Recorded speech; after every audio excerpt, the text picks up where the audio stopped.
Hi guys, welcome back to our YouTube channel Sara world 07. ఈరోజు వచ్చేసి cooking series special ఏంటిదో తెలుసా? నైట్ మిగిలిన రైస్తో నిమ్మకాయ పులిహోర చేసేద్దాం. సో నాతో పాటు మీరు చూసేయండి. లైక్ చేయకుండా ప్రాసెస్లోకి వెళ్ళిపోదాం. నిమ్మకాయ పులిహోర చేయడానికి మనకి నిమ్మకాయలు, జీలకర్ర, ఆవాలు, పచ్చిమిర్చి, కరివేపాకు అండ్ పోపు దినుసులు లైక్ పల్లీలు, శనగపప్పు అండ్ మినపప్పు. సో నైట్ మిగిలిన రైస్. సో ఆ రైస్ని మనము పొడి పొడిగా చేసి పక్కన పెట్టేయాలన్నమాట.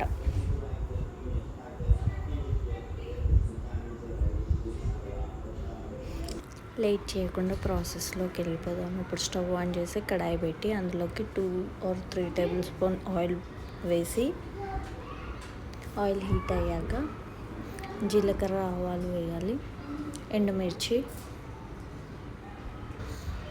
అవన్నీ ఆయిల్ హీట్ అయ్యాక ఆయిల్లోకి వేసి మనం మిక్స్ చేసుకోవాలన్నమాట.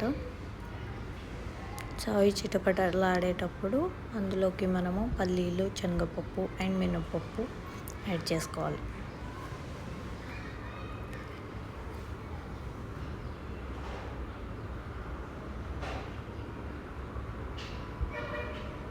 పల్లీలు, శనగపప్పు అండ్ మినపప్పు ఇప్పుడు యాడ్ చేసుకుంటున్నాను అన్నమాట. సో లైట్గా బ్రౌన్ అయ్యాక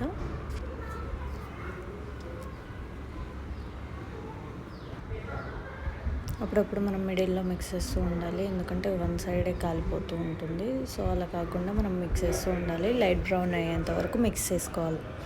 ఇప్పుడు పచ్చిమిర్చి యాడ్ చేసుకోవాలన్నమాట. మిక్స్ చేసుకోవాలి. కరివేపాకు యాడ్ చేసుకోవాలి. ఇప్పుడు లాస్ట్లో మనం జింజర్ గార్లిక్ పేస్ట్, కాసేపు ఫ్రై అయ్యాక చిటికెడు పసుపు, కొంచెం కలర్ టర్న్ అయ్యాక ఇందులోకి మనము నిమ్మకాయ జ్యూస్ని పిండుకోవాలన్నమాట.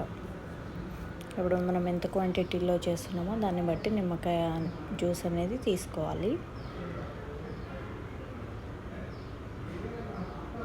సో నేను ఆల్మోస్ట్ టూ హాఫ్ తీసుకున్నాను. సో కాసేపు మరగనివ్వాలి. ఆ తర్వాతకి మనము లాస్ట్లో సాల్ట్, టేస్ట్కి సరిపడా సాల్ట్ యాడ్ చేసుకొని మిక్స్ చేసుకోవాలన్నమాట. ఇప్పుడు లాస్ట్లో మనము ఇందాక పొడి చేసుకున్న రైస్లో ఈ మిక్చర్ని యాడ్ చేసి మిక్స్ చేసుకోవాలన్నమాట. ఉండలు లేకుండా మంచిగా మిక్స్ చేసుకోవాలి. మొత్తం రైస్కి అంతా పట్టేటట్టు మిక్స్ చేసుకొని ఒక 2 to 3 minutes లో ఫ్లేమ్లో పెట్టేయాలన్నమాట. సో నైట్ మిగిలిన రైస్ వేస్ట్ కాకుండా వేడిగా నిమ్మకాయ పులిహోర ఇలా రెడీ చేసుకోవచ్చు.